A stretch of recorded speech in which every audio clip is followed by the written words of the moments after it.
Hello and welcome to the Women's Hormone Health online event to celebrate the Seed Cycle's first birthday. We are on a big mission to help women balance their hormones naturally. My name is Mel and I am the founder of the Seed Cycle. I would love to introduce you all to our guest today, Naomi Janzen. Welcome, Naomi. Thank you so much for having me, Melissa. Thanks. For those of you who don't know, Naomi is an accredited Master EFT practitioner and mentor for evidence-based EFT and EFT International. She works with clients all over the world in her private practice and runs training workshops for practitioners in Australia and the United States. In addition to practice training and mentoring, Naomi works to further the cause of tapping, along with mindfulness and meditation. She's a creator of Remindfulness app, as well as the writer and co-producer for the documentary, The Science of Tapping. So welcome again, Naomi. We'll be talking about EFT, so emotional freedom techniques, and how it can help with stress and our hormones. This topic is so important to me because EFT has been a game changer for me personally, so much so that in 2018, I decided to become a practitioner. I trained with you, you're my mentor, and I have been working with clients one-on-one and in group sessions using tapping ever since. So I just felt like it was so important to talk about tapping within the Women's Hormone Health online event. We all know that stress can affect our body in a variety of ways. In women, one of the common ways that stress affects our body is by causing a hormonal imbalance. And specifically, there's a complicated relationship between cortisol and estrogen, and high cortisol levels actually lower estrogen levels, which then can result in heavy or irregular periods, weight gain, and other PMS symptoms. And this is where EFT comes into it for me in particular, because I know it is an extremely effective way of reducing cortisol levels. So I would love for you to, Naomi, introduce us to EFT and how it works when it comes to stress. Well, first of all, I like to tell people, let's just talk a bit more about stress for a second. Yeah. Because, stress gets kind of a bad rap, but the reality is, and cortisol, which is the major stress hormone in the body. But without cortisol, we wouldn't be able to get up in the morning. So what I tell people is that, everybody's heard that a little bit of stage fright is good for you when it comes to, like, actors will say that if they don't have stage fright, their performance will be a little bit flat sometimes. And we're not talking about paralyzing stage fright. We're talking about that little bit of excitement, that little bit of get up and go. That comes from stress. That comes from cortisol. So we need some stress. What we're talking about when we're talking about the negative effects of stress is too much stress. So it's about balancing it. And too much stress, just like you said, it has all these negative kind of knock-on effects in the body. Yeah. Yeah. And basically when anything kind of goes out of whack, when anything is out of balance, then it kind of tends to take other things with it. So the whole system kind of gets wobbly and the wheels fall off, Absolutely. So EFT is a really great way to bring that stress into balance, to regulate the amount of stress, to give you so that you can control the amount of stress you've got. So you still have the stress you need for that get up and go and that kind of spring in your step that's associated with the appropriate levels of stress. But you get rid of the levels of stress that are associated with anxiety and worry. And like you said, the changes in the other hormones in the body, because everything is interconnected, Yeah. So, and interestingly, stress is the foundation of so many problems, like inflammation. There's a lot of talk about inflammation. Stress is the number one contributor to inflammation in the body. Like people are, looking at lots of other things, which is important to look at as well, but then they leave the stress part out of the equation. Yeah. So EFT is, it's a really good way to regulate your stress. So What is EFT? Well, anybody who's had acupuncture knows that there are these particular places on the body that acupuncturists put their needles. And it's aligned with this 3,000 year plus tradition of Chinese medicine that acupuncture is based on, that says that we have this kind of meridian system in the body, which is kind of like energy superhighways. Yeah. Now with EFT, there's so much research now. And the research that has been all done in terms of Western medicine, looking at the effects of EFT on cortisol levels in the body. I mean, it reduces it 50% in 1 hour, Crazy. you know. It changes all these other kind of biometric markers, you know. It's actually epigenetic. It changes your genes. Like it switches on the good genes and switches off the bad genes and so on. It causes your body to produce serotonin and endorphins, the feel-good chemicals. So what we're doing when we are doing EFT is we're tapping on these places that are associated with high energy output. You can measure this. It's not a guess. There's a machine, that galvanometer, that actually measures the level of bioelectrical output and on these particular places on the skin. And so we tap on them. Now, whether or not there's a meridian system underlying this, there is growing Western science to support that. But for now, what we do know is that by tapping on these places, we cause all these positive changes in the body. So when you actually there's two kind of ways to use tapping. One is just in the moment. I'm feeling kind of stressed. I'm worried about something. I've got this particular thought going around in my head. And you just tap on these points, and you don't have to do anything else. You don't have to do any fancy talking or anything. You just tap on these points a few times, and you get these chemical changes in your body. You get the reduction of cortisol. Yeah. Now, the other way to use tapping is to kind of do more of a deep dive and to get rid of those underlying causes of the stress in the first place. And now we're bringing the unconscious mind into the equation. So now we're talking about things that happened to you, whether it was last week or whether it was when you were 3 years old, that you haven't resolved. You haven't really been able to make sense of it on some level. Like it was too overwhelming, or it just, for whatever reason, you couldn't cope with what happened. And so that's kind of stored in the unconscious.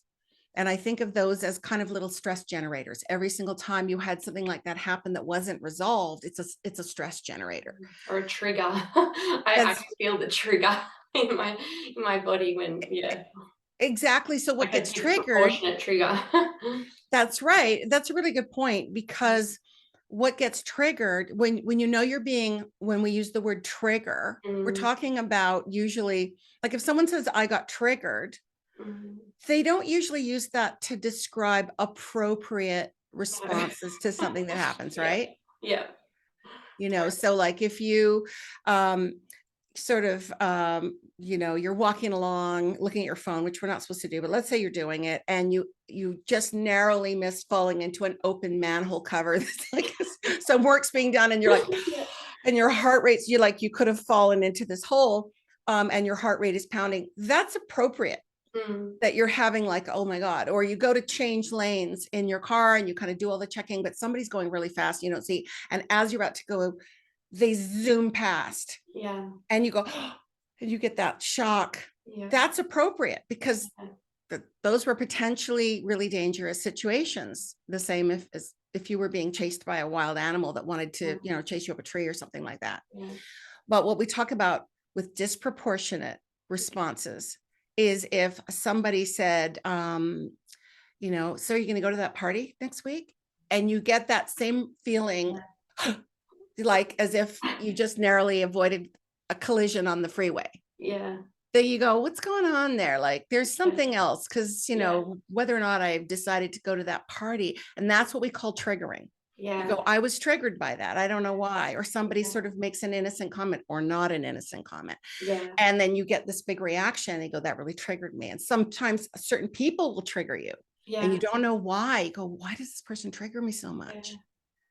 I have this story that I tell my clients about explaining that trigger. And my husband was out in our yard, and he was trimming the bushes, and he kind of butchered them a bit. But in my body, it was the end of the world. I was like 10 out of 10 rage. I cannot believe that you butchered that beautiful hedge, and it wasn't even that bad.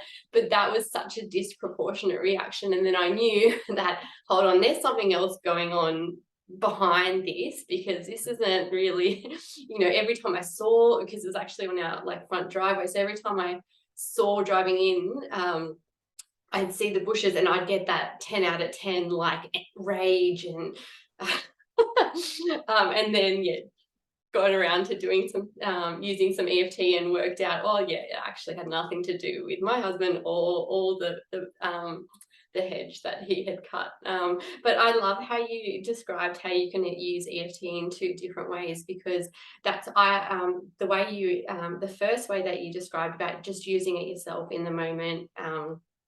And just tapping through the points.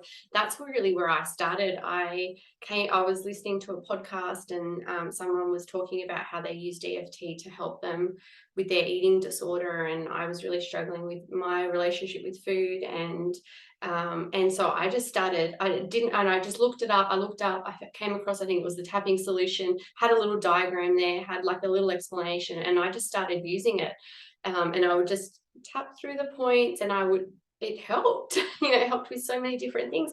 And it was only when I decided to become a practitioner, well, I didn't even know there was EFT practitioners. I didn't even talk to anyone. It's just something that I used for years that helped me.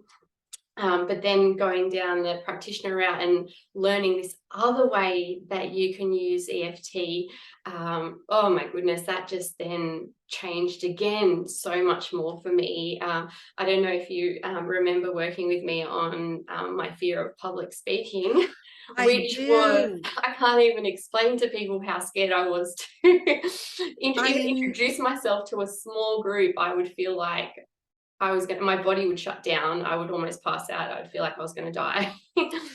And that's such a good example. I mean, and look, as soon as you cleared that, you just have taken off doing all these different webinars and communicating with the public and everything. You couldn't have done that before. And what was so interesting is that, and this illustrates something in the way that EFT works, because just like I said, your conscious mind is going, why am I so triggered by that person? And like when you drove into your driveway and you saw that the bushes or the hedges had been trimmed not the way you wanted, you had this massive reaction. But on the other hand, you're going, why am I having this big reaction? So you've got two parts. You've got your conscious mind, and then you've got kind of a deeper level. I mean, without going into all the science, there are 3 different parts of your brain that are active. And each one of those parts, each part can be kind of on a different track. So the thinking logic prefrontal cortex is going, why am I freaking out that he trimmed the bushes in a way I don't like?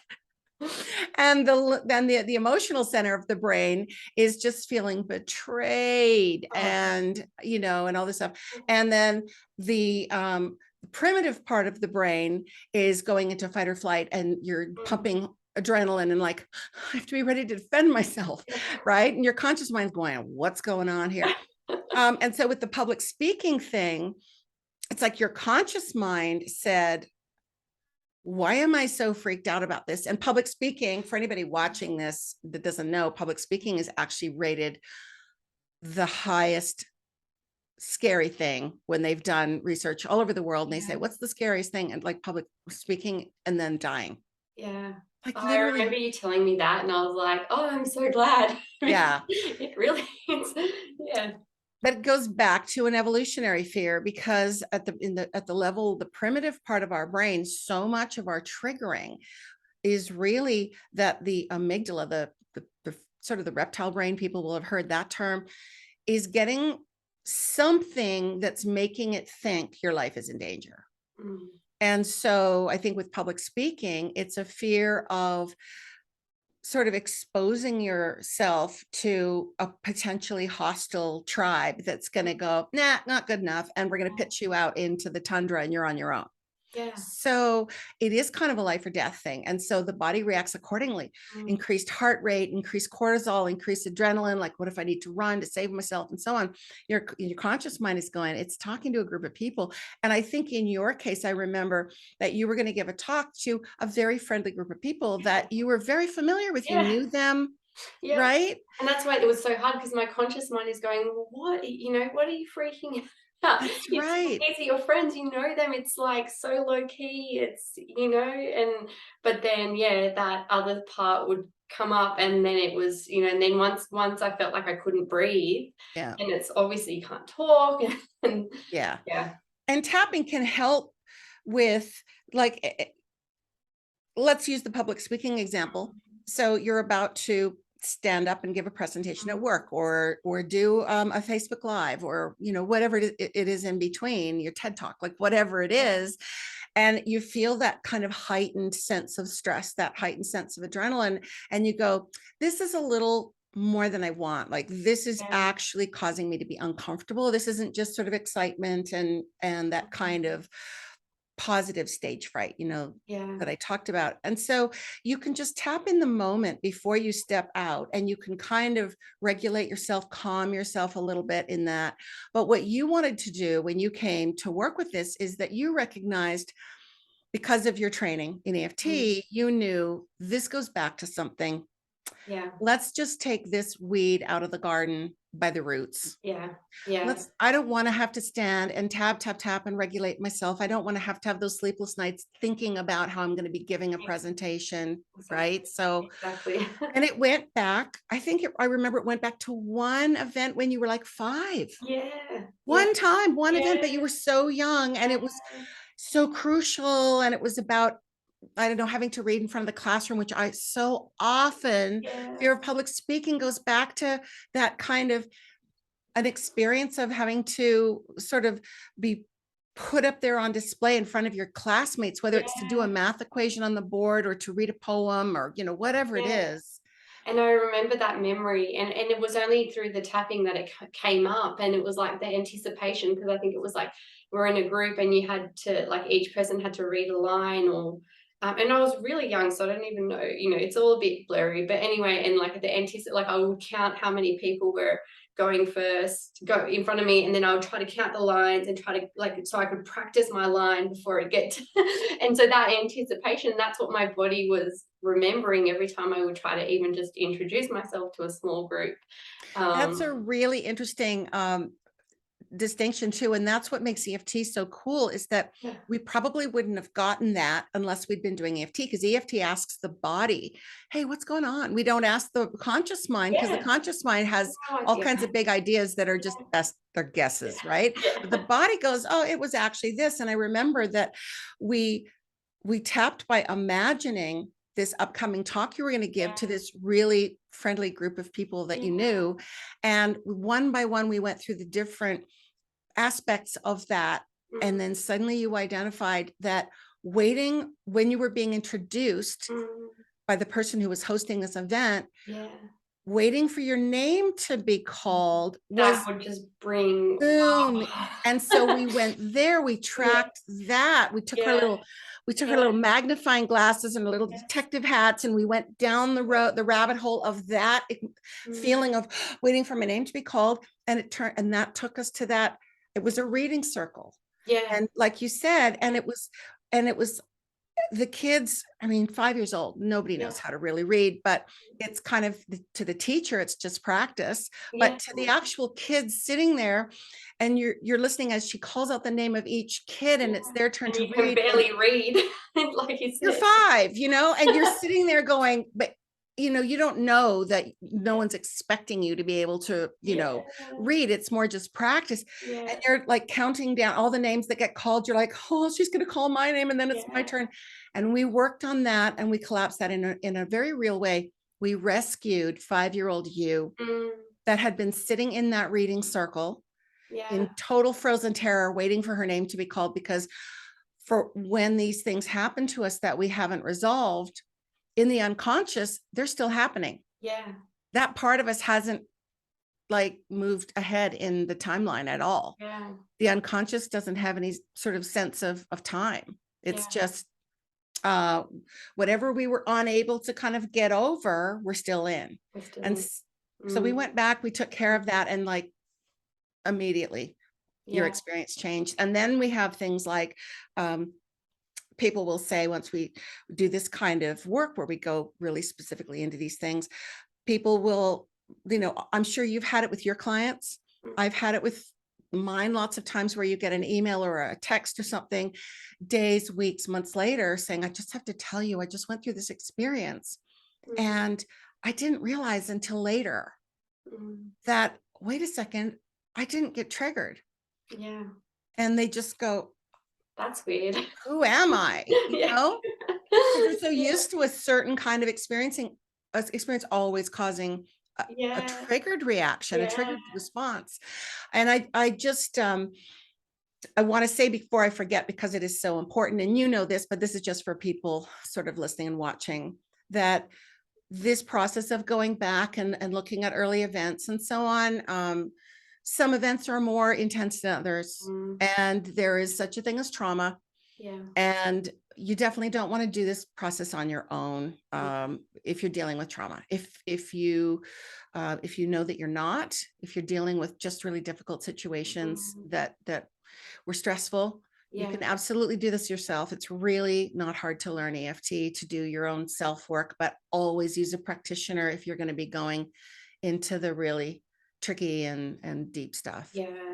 And back to the hormone health side of things, what I have found over the last year, really learning more about hormone health and my own hormone health, is that if I don't look after myself at the start of my cycle, yes, absolutely nutrition, if I'm not being consistent with my seed cycling, if things are really overwhelming and stressful and I'm not using tapping, that it gets to premenstrual and it gets to my period and the PMS symptoms are just out of control. And so this is where I think that this can fit into for a lot of our listeners, where, you know, they may be doing their seed cycling and doing such a great job of being consistent with that. They may be exercising and supporting themselves, with their nutrition. But what, if they are feeling overwhelmed or stressed or, triggered, like we discussed, then, then the cortisol levels go out, it affects, like we said, that whole flow on effect, and then the estrogen levels, and then gets to their period and the PMS symptoms kind of blow out. So yeah, this is where I feel like it would be really good. The best way to kind of learn about tapping is just to experience it. And I would really like to give our listeners an experience and an opportunity to tap along with us if they feel safe to do so. For me, and I've said the word overwhelm a few times, but when stress really links into overwhelm for me, that's how I can feel stress, when there's so much going on, so much to do. So I think maybe, doing a sequence together on feeling stressed and overwhelmed would be really great, because I'm sure people can relate. Absolutely. And just like you say that working with the seed cycle is preventative, isn't it? Yeah. And in the same way, the sooner you jump in with tapping, when you feel yourself getting that stress and overwhelm, the easier it is to bring yourself back into balance. So the idea is kind of to do whatever you can to not let yourself get out of balance. Yeah. So maybe what we can do, and like we said, there's two kinds of tapping. There's the kind that you can do in the moment, and then there's the kind where you kind of do the deep dive and you work with a practitioner, you go back and do childhood events. Obviously, we can't do that, nor is it appropriate in a format like this. So what I'm going to focus on is leading everybody through a tapping experience of what they can do if they feel themselves getting triggered by that stress and overwhelm. And I can say that I definitely used tapping whenever I felt myself getting triggered. I would tap, tap, tap, tap, tap, and then I'd look at the calendar and go, oh. Yes. Oh, so that's why. All right. So, but the tapping would just start automatically. Okay, so what I'll do is I'll start everybody out with just a quick run through of what the tapping points are. So we've got top of the head, which is the middle of the top of your head, and it's where the string would come out if you were a marionette. That's kind of a good way to describe it. And then you've got your eyebrow points. Well, you only have to tap on one at a time, but it is the hair of your eyebrow. It's not up above and it's not in the middle. It's right there on the end of the eyebrow. And it doesn't matter which one you do, and you could even do both if you want. The next point is the side of the eye point. And I see a lot of people going back here on the temple, and that's not where the point is. It's right on the bone, on the ridge next to the side of your eye. And then under the eye, on the edge of the bone. And just like with the eyebrow points, it doesn't matter which side. You can do both at the same time. You can change hands. It's fine. Under the nose is right here in the middle.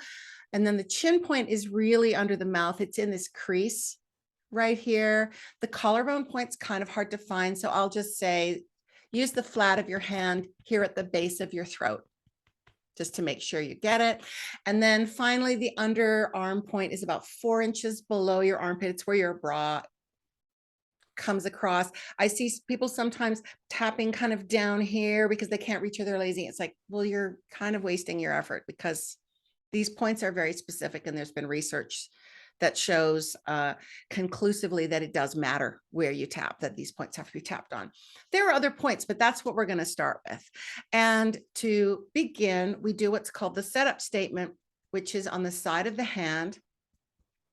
And so let's imagine, for example, that you're just feeling a little bit stressed. Like the second you say to yourself, I'm a little stressed, like, did you suddenly drop something on the floor that you shouldn't have dropped? Or did you suddenly just bark at one of your kids and you heard yourself and went, wait a sec, that's a little over the top? Or do you find yourself getting frustrated because you can't find that email that you were looking for? So whatever it is where you suddenly go, what's going on with me? Step back for a second, just take a moment, step back and just acknowledge what you're feeling, what the experience is. So it might be, even though I'm feeling kind of stressed. Even though I'm feeling kind of stressed. And I don't know why. And I don't know why. I just noticed that I shouldn't have yelled at Johnny. I just noticed that I shouldn't have yelled at Johnny. Insert name of partner or kids or coworkers. Yep. I deeply and completely accept myself. I deeply and completely accept myself. Even though I kind of surprised myself. Even though I kind of surprised myself. With what I just did. With what I just did. I deeply and completely accept myself. I deeply and completely accept myself. Even though I think I'm feeling kind of stressed. Even though I think I'm feeling kind of stressed. I don't have to do anything with this. I don't have to do anything with this. Right now, I'm just letting myself notice while I tap. Right now, I'm just letting myself notice while I tap. And I deeply and completely accept myself. And I deeply and completely accept myself. I'm noticing that I feel a bit stressed. I'm noticing that I feel a bit stressed. I know that I feel stressed. I know that I feel stressed. Because I just had an experience. Because I just had an experience. That is a hint that I might be stressed. That's a hint that I might be stressed. So I'm tuning into my body. So I'm tuning into my body. I want to notice what the stress feels like to me.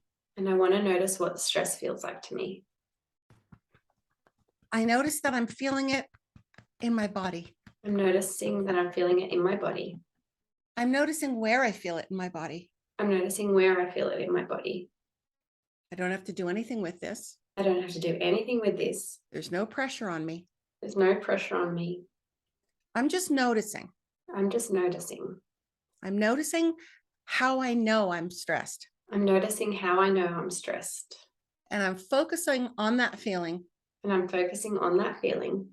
That feeling here in my body. That feeling here in my body. I'm focusing on this stress feeling. I'm focusing on this stress feeling. And all I have to do is notice. All I have to do is notice. So stop and take a deep breath. And then you want to tune in and notice, did anything change? Did anything feel different in your body? Or did thoughts pop into your head? Like maybe a thought popped into your head of, I have too much to do. That's kind of a generic one. Probably a lot of people can identify with that. So then you kind of just follow it along and go, let's do that one next. And I just want to say here too, tapping can tune you in really quickly when you don't expect it. So as you're tapping along, everybody, if you feel any sort of intense emotion come up that feels a little bit concerning, or you just go, oh, this is more than I kind of bargained for. I was just doing this little fun tapping exercise. Yeah, just know that that's not unusual. And just reach out to Melissa. Yeah. Reach out to Melissa. She'll know how to guide you, but it means that you've got something there that you should probably work with a practitioner on, which is quite common. Yeah. So it's very, very important. Everybody knows that you need to be responsible for your safety in that way. Yeah.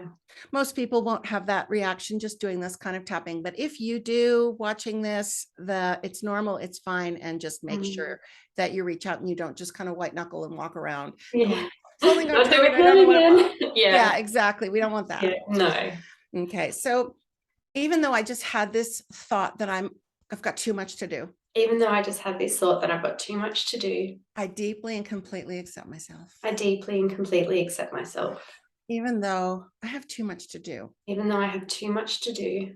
I deeply and completely accept myself. I deeply and completely accept myself. Even though I have too much to do. Even though I have too much to do. And it's a lot of pressure. And it's a lot of pressure. And I don't know how I'm going to do it all. And I don't know how I'm going to do it all. I deeply and completely accept myself. I deeply and completely accept myself. I have too much to do. I have too much to do. I think I have too much to do. I think I have too much to do. I might have bitten off more than I can chew. I might have bitten off more than I can chew. I might have overpromised. I might have overpromised. I might have overcommitted. I might have overcommitted. I feel like I have too much to do. I feel like I have too much to do. Why did I agree to everything? Why did I agree to everything? I can't get all of this done. I can't get all of this done. I don't even know what I have to do. I don't even know what I have to do. I have so much to do. I have so much to do. It's just a big load, a big blur. It's just a big blur. I don't even know what I have to do. I don't even know what I have to do. I just feel overwhelmed. I just feel overwhelmed. And I can't think straight. And I can't think straight. I'm too overwhelmed to even think straight. I'm too overwhelmed to even think straight. How am I going to get everything done? How am I going to get everything done? And so then you find that maybe, oh, this new thought of overwhelm, and I can't think straight. And so we go, even though I can't think straight, so how am I going to get everything done? Even though I can't think straight, so how am I going to get everything done? And that's a really scary thought. And that's a really scary thought. I deeply and completely accept myself. I deeply and completely accept myself. Even though I feel this fluttering in my heart. Even though I feel this fluttering in my heart. When I think about how scary it is. When I think about how scary it is. That I have so much to do. That I have so much to do. What if I don't get it done? What if I don't get it done? I deeply and completely accept myself. I deeply and completely accept myself. Even though I notice that my body feels scared. Even though I notice that my body feels scared. Thinking that I might not get it all done. Thinking that I might not get it all done. I deeply and completely accept myself. I deeply and completely accept myself. What if I don't get it done? What if I don't get it done? It's the worst thing in the world. The worst thing in the world. If I don't get it all done. If I don't get it all done. It's the worst thing in the world. Worst thing in the world. If I don't get it all done. If I don't get it all done. I don't even know what'll happen. I don't even know what will happen. It'll be a huge disaster. It'll be a huge disaster. If I don't get it all done. If I don't get it all done. I don't even know what's going to happen. I don't even know what's going to happen. I just know it'll be the worst thing that could happen. I just know it will be the worst thing that could happen. Well, maybe it won't be the worst thing that could happen. Maybe it won't be the worst thing that could happen. But it'll be pretty bad. But it will be pretty bad. But it maybe won't be the worst. But maybe it won't be the worst. It'll be bad if I don't get everything done. It will be bad if I don't get everything done. Well, maybe there's ways that I can work this out. Maybe there's ways that I can work this out. Maybe it won't be terrible if I don't get it all done. Maybe it won't be terrible if I don't get it all done. Maybe I could make a phone call and reschedule that thing. Maybe I can make a phone call and reschedule that thing. And next time I won't pile things up so high on my plate. Next thing, so I won't pile things up so high. It'll be a disaster if I don't get it all done. Be a disaster if I don't get it all done. I don't know if I believe that anymore. I don't know if I believe that anymore. Maybe I don't believe that anymore. Maybe I don't believe that anymore.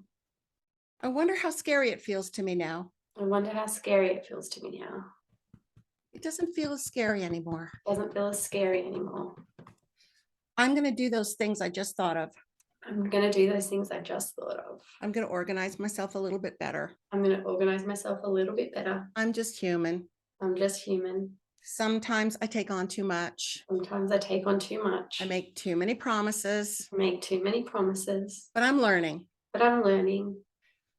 And that makes me feel better. And that makes me feel better. It's a process. It's a process. It's a learning journey, and I'm on it. It's a learning journey, and I'm on it. And then stop and take a deep breath. How does that help? Oh, before I had this shift of like, and you probably can see like I went from like to like smile on my face because I was like, I've got this, it's fine. And you go from that, yeah, like really, oh well, there's so much to do, to like, oh really, and like the stuff I have to do is exciting, and like all these positive thoughts that I didn't have before. That's a really good point. That's a great point, Melissa, because sometimes when people first hear about tapping, they go, you're focusing on all this negative stuff. Yeah. And I just want to say, you're not focusing on the negative, you're focusing on the truth. Yeah. And it can be really liberating to just really give yourself permission to access the truth. What's going on with me right now? What's the truth right now? And then as you tap, that kind of gets heard and it gets sort of regulated and resolved and dissipated. And then that positive is just there. Yeah. And you can reinforce it with tapping once it shows up. So don't try to kind of artificially go, everything's fine, everything's fine, everything's fine, because the part of you that needs to be heard, that feels like it's not fine, is not going to be happy about that. So you have to let that part of you just kind of have its moment to express itself. And then once you feel yourself kind of calming down, then you can kind of, it'll happen normally and naturally. You'll start thinking, well, you know, I could make that phone call later. I don't have to do that today. And you'll start to kind of get your brain back. Yeah. And this is where, you know, when you're told like think positive or like, you know, positive affirmations, a lot of the time when you're trying to do that, it just, there's this part of you that's like, well, no, that's not true. And I've worked with quite a few elite athletes, and they're the ones that I found that really struggle with acknowledging that initial, you know, the negative or the how they, and, you know, I'll say exactly that. This is just the truth to how you're feeling. You know, if it's like a fear of injury and they're like, I can't say I'm scared of getting injured, but it's like, but you are. And then when you acknowledge that while tapping, it brings that all the way down. And then, yeah, so I think maybe some of that's a little bit of superstition as well. And if that's the case, you just tap, you know, if somebody says, I'm scared that, like that example you gave, then you just go, even though I'm really scared that I'm going to cause an injury by acknowledging that I'm scared of it, I deeply and completely. So whatever people ask, what should I say when I'm tapping? And I go, well, what just came out of your mouth? Yeah. And you also don't have to talk out loud when you're tapping. You know, you can just tune in to how you're feeling. Like, let's say you're feeling kind of a little bit flat. You know, sometimes the way that I used to experience PMS, we called it in North America, I would feel a little just flat. And so I didn't know the reason. I didn't even know what flat was. It was just this feeling of kind of blah. And I would just tap, even though it's kind of blah. That myself. And then you just tap, and I wouldn't even say anything. I would just kind of tap while I just really focus my attention on how I felt. And then I could feel it shifting. Like it would either sort of start to melt or it would start to get more specific. Like this feeling of blah is actually that I'm kind of annoyed by something that happened that I hadn't really even noticed that I was annoyed by. And, you know, things like that start to surface and you kind of get more clarity on what's going on with yourself. Yeah, I experienced that PMS period, like premenstrual, as like a bad mood. I get into a bad mood. And so tapping is just such a savior for everyone around me too. And I just know I take myself away and I don't say anything. I just like, sometimes I'll say I'm in a bad mood, I'm in a bad mood, I'm in a bad mood, and do a bit of a rant. And other times I'll just, because I can even like thinking about it, I can feel that that feeling. And I, yeah, it's such a savior, because then I like within a couple minutes of just taking myself away, usually just I'm going to the bathroom, everyone. um, Tapping through the points and just acknowledging that bad mood feeling, um, it just completely lifts. And then I forget, like it sometimes I'll like totally forget that I was even in that bad mood, and it'll be like a couple of days later I was like, oh yeah, I was really that was really bad, and it's totally, I had a great day, and I was able to just completely shift that, yeah, that feeling.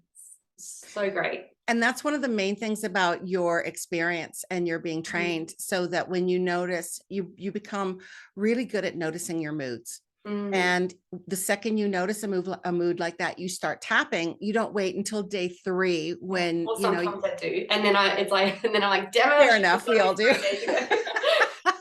To be honest, it's like Just exercise. quietly, You're like, I should have done this before.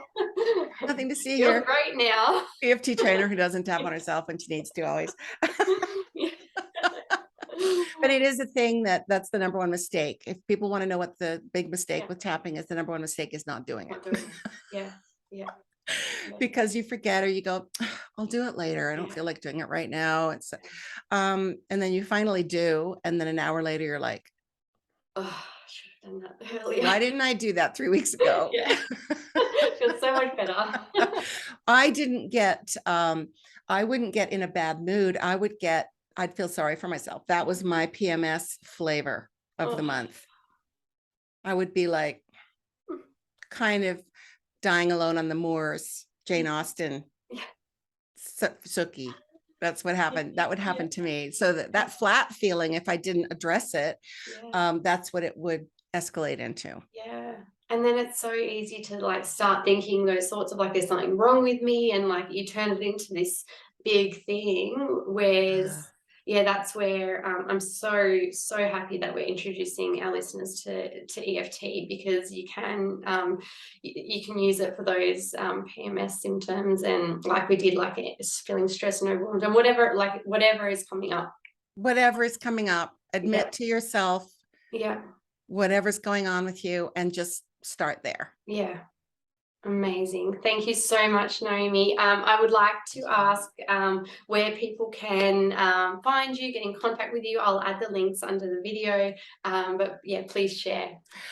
Well, my website, the link will be underneath ozfreedomtechniques.com, OZ Freedom Techniques. And I run trainings which are open to everybody. And these are trainings for people who just kind of want to learn to get better at EFT for themselves, to understand what's going on with it. Usually when people learn how to do that, they want to help their family members, they want to help their kids, their friends. And so you'll be able to do that, to a certain extent after the training. And I've got one coming up. I've got lots of different trainings of different kinds. So go to my website and go to my training page to look for it. And if people want to work with me, there's a pop-up that invites you to book yourself in for a 15-minute consult to talk about what you need. And lots of other resources on my website to help people kind of get the information that they need for the level that they want to find out more about EFT. And also I did a film, like you mentioned, this half-hour documentary, The Science of Tapping. If anybody's kind of a bit nerdy like I am, and like Melissa is, and they want to know what is really going on from a scientific evidence-based point of view, then you can just send me an email and I'll send you a link to watch the documentary. I'll do that for your listeners. Yeah, thank you. That's amazing. It's such an amazing documentary. So yeah, I encourage people to take you up on that generous offer. Thank you, Naomi. It's been such a pleasure. It's been And such a pleasure talking to yeah, you, as thanks always. again. Thank See ya. you. Bye, Bye. Melissa.